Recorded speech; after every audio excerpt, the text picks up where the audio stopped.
I will never side with a Prime! Hate is a strong word, but this episode has an exasperating effect on me. Every time I've wanted to introduce someone to Transformers Prime and we're watching the show together, episode 6, it makes me start to sweat. Even on my first watch, some moments made me cringe or wrinkle my brows from the sloppiness of its writing. It misuses characters, can't decide its rating, and breaks the rules and lore of its own universe. I don't even mean the deep lore of the books, I just mean how one frickin' Transformer wasn't able to transform until he came to Earth. The beginning is actually good, where Starscream addresses the troops with a speech that fails to inspire them. It shows how he isn't the same leader as Megatron, whom the Decepticons are eager to follow, and that he has to work if he wants to earn the loyalty of the Vehicons, who, despite being clones, have thoughts and emotions of their own. Unfortunately, it is about 2 minutes into the episode where the writing gets bad. Remember, this is episode 6, so take a guess at why this line is dumb.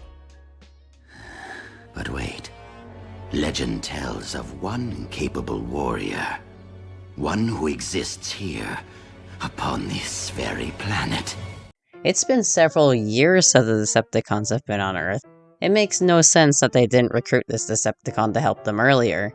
Legend, they called him. It's one of their own Decepticons. What do they mean, legend? Don't they know where they station their soldiers? It's just weird that the show first treated him like a mythical entity. But considering that they go straight to his general location with no issues whatsoever, they did know about him all this time and just conveniently forgot about him for years. It probably would have just been better to have Skyquake fly to Earth in a ship as a new arrival, than react to Megatron's disappearance and Starscream's new leadership. The same issue happens in 2 episodes, in Con Job, where they reveal a shape-shifting Decepticon who had been on the Decepticon warship this entire time apparently, and is only now being introduced. A shape-shifting Decepticon is kind of a big deal, and he would have been present in previous events. Yeah, this kind of sloppy writing happens only when you just come up with a new idea and try to shove it into your work. Later, Breakdown and Knockout are introduced as new Decepticons, summoned by Starscream, although it's not clear if they were just roaming around on Earth or if they came from space. Either way, it sounds like if they could have summoned them onto the warship before, they should have. All this time having no doctor in the base as a choice just seems like a bad idea. Not realistic either. Anyway, let's go back to our choice episode of roasting. The moment of Ratchet talking to Optimus was alright. It showed Optimus regretting Megatron's death and wishing he could have instead changed Megatron. However, all solemn moments in this episode are sandwiched between silly comedic moments, as though the episode is too scared of making a strong moment. And I tell you, there are strong moments to this show before and after this, like the ending of Season 3. I just felt like this episode wasn't sure if it wanted to be for kids or for teens and was still figuring out its rating. There's a side plot of the episode about the children working on their school projects. But the Autobots are their guardians, Ratchet. Would it hurt to learn more of Earth by helping our young friends with their schoolwork? Hear me out, the first 5 episodes were like a pilot. This 6th episode is like the second start of Season 1, so it was probably trying to figure out its direction. They do a few villain Monster of the Week episodes at the start of Season 1. If you've seen this episode for yourself, you know it's a far cry from the pilot episodes where a character gets stabbed on screen, turned into a zombie, and then her partner sees him in that state and gets traumatized. Maybe Hasbro was like, hold on, should we tone it down a bit? Should we talk about the importance of homework instead? Anyway, Soundwave never uses the spinny thing ever again. This isn't the only episode to do it, but Starscream narrates everything we can see happening on screen. It just feels like in these episodes they're dumbing it down for the audience. I mean, I know he talks a lot, but this was just a forced thing, I think.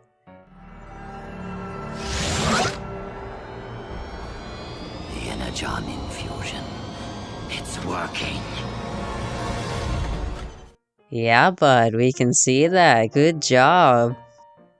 Fun fact, not a nitpick, episode 6 is the last time they used the older transformation sound. And Starscream has these excessive Decepticon tattoos. I much prefer his other leg design because it's smoother and seems more natural. Okay, now for the part that really makes me cringe. Skyquake runs and roars like a monster from a children's storybook. More minor nitpicks. Skyquake has a really cool weapon, but it doesn't seem to create much damage. Not like how damaging Dreadwing's weapons are later. Skyquake's bullets don't leave a mark, but his claws do. Isn't that wild? Okay. Here is the lore-shattering part that really frustrates me. Skyquake has not yet acquired a vehicle mode. Huh? What do you mean? Look, Cybertronians can always transform. That's their whole thing.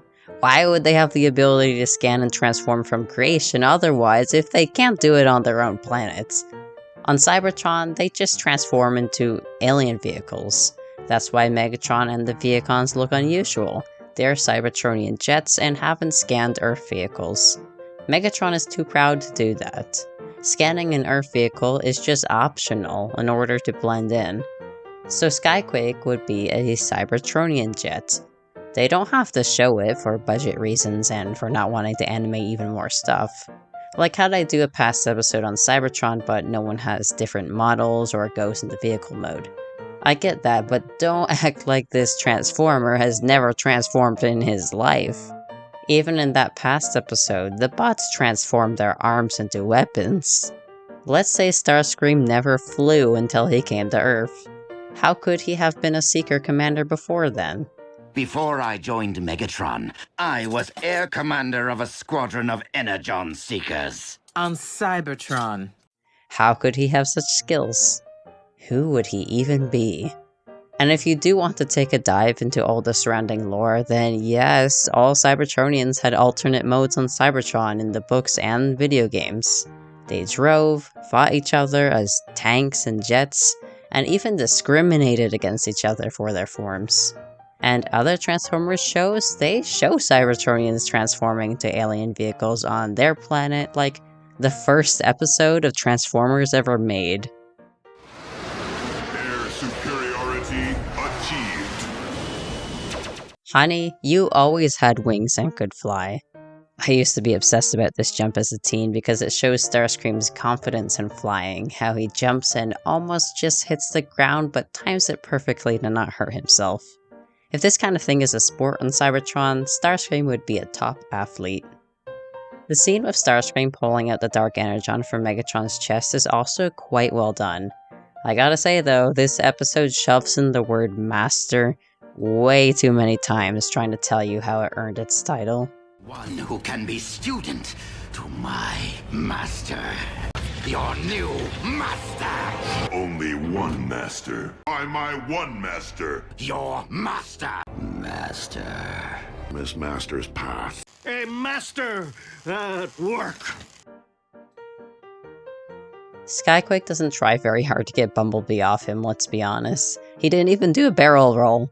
It's still pretty brutal that Bumblebee went for the strategy of yanking the guy's guts out, and I don't think this is so much in character for him to shove his hands into gore. But he was forced to by the writing because the episode really wanted this new character dead. Same thing happens to Makeshift 2 episodes later. He is introduced, then dies before the end of the episode.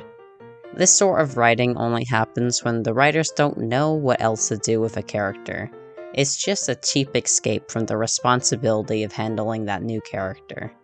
Skyquake dying saves us from him taking over Starscream's position or needing to make room for him in the Decepticon ranks. Makeshift dying keeps the writers from having to worry about an overpowered character taking up more screen time. Of course, there are many ways you could have worked with these characters, it just would have taken the story a different way. And it didn't have to go a different way, but it is painfully obvious how fast they scrapped these characters.